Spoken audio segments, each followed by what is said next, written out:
What's up and welcome to the video. My name is Dr. Daniel Ricciardi, gut health expert, licensed pharmacist, and fitness enthusiast. I help clients resolve bloating, gas, and digestive problems so they can look and feel their best. I wanted to make this video because there's a lot of content on social media that seems to only speak in these absolute terms, such as you should never do this, or this is the best possible way to do this. I may even be guilty of this from time to time, hopefully not too often, but I want to address this one key concept in this video first, which is there is no single best way to eat and no single best diet for everybody. There's also not a single person that always knows what is best for everyone. I do talk a lot about diet, and I'm also very open about the fact that I don't really eat gluten or dairy, but I'm not going to claim that everybody else should be doing the exact same thing that I'm doing. For example, there's a football player in the NFL. His name is DK Metcalf. He only eats, or at least claims to eat, one meal a day along with 2 to 3 bags of candy. Run to Starbucks, get a quick coffee,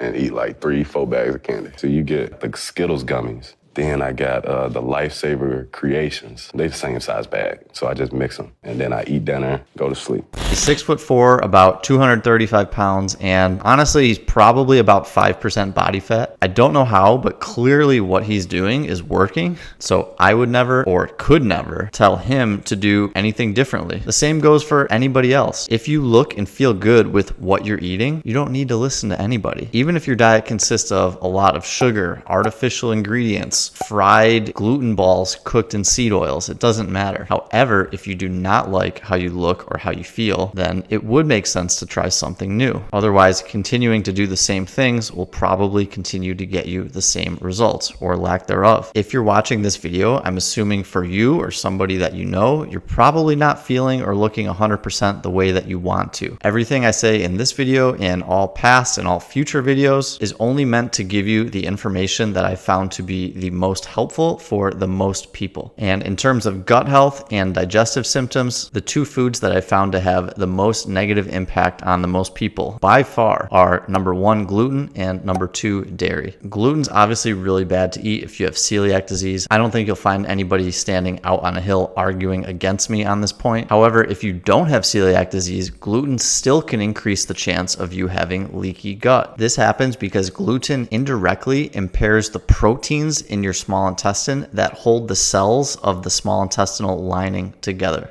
There's a lot of research on this topic, such as this 2023 review by Nutrients Journal, which states gluten is only partially digested by intestinal enzymes and can generate peptides, which are proteins that can alter intestinal permeability, facilitating bacterial translocation and thus affecting the immune system. Basically, this is saying that our body cannot digest gluten well, it can lead to leaky gut, and bacteria can get into our bloodstream easier, which can activate our immune system and cause a lot of inflammation. And here are a couple other studies that looked at similar topics as well. So as you can see, there's no shortage of data and research looking at this phenomenon. Dairy is an even more complex topic. I'll preface this again by saying there is nothing wrong with eating dairy foods. If you tolerate them well, they are an incredibly nutritious and delicious food group. And if you tolerate them well, you'd actually be doing yourself a disservice by not eating them. For the people that do get symptoms from eating dairy, this typically results either from the proteins in dairy or from lactose. There are tons of different types of dairy. Some, such as goat cheese, don't have the same cow dairy proteins that many people are sensitive to. Others, such as aged cheeses, are very low, or even some can be basically lactose free. I'm not going to go over all the different types of dairy because it's outside the scope of this video. But if you would like to see a video on this topic, please let me know down in the comments section below. For myself personally, I just noticed that I have a little bit less brain fog and bloating when I avoid eating gluten and dairy the majority of the time. During the weekdays when I'm eating at home, I don't eat any gluten or dairy. On weekends, I typically have a couple meals at restaurants, and I'll eat gluten or dairy at the restaurant if the menu items that I want to eat contain those ingredients. If you've been out to eat with me before, you know I'm not the guy that asks 10 questions about every menu item before I order stuff. Not that there's anything wrong with doing that if you do that. I'm just there to enjoy myself, and I view it as a treat to myself myself for following my ideal diet plan all week. So if I was to put a percentage on it, I'd probably say that I eat gluten and dairy free 90 to 95% of the time, and the other 5 to 10% I may have something that contains these ingredients. In conclusion, 1, there is not a best perfect diet for every single person. If what you're doing is working, block out the noise and just keep doing it. 2, if you're not happy with how things are going, make changes. For gut and digestive problems, gluten, which is number 1, and dairy, which is number 2, are the food groups that I've seen have an impact on the most people. If this is you, see how eliminating one or both of these groups affects you if you try eliminating them for a few weeks. And number 3, I think it's necessary to find a diet that is easy for you to sustain doing long term, allows you to feel your best, and that it's one that you enjoy or look forward to eating every day. That is all for today. If you enjoyed the video, please give it a thumbs up and subscribe to my channel for more similar content. I post a new full-length video every Monday evening and YouTube shorts throughout the week. Thanks for watching, and I'll see you in the next video.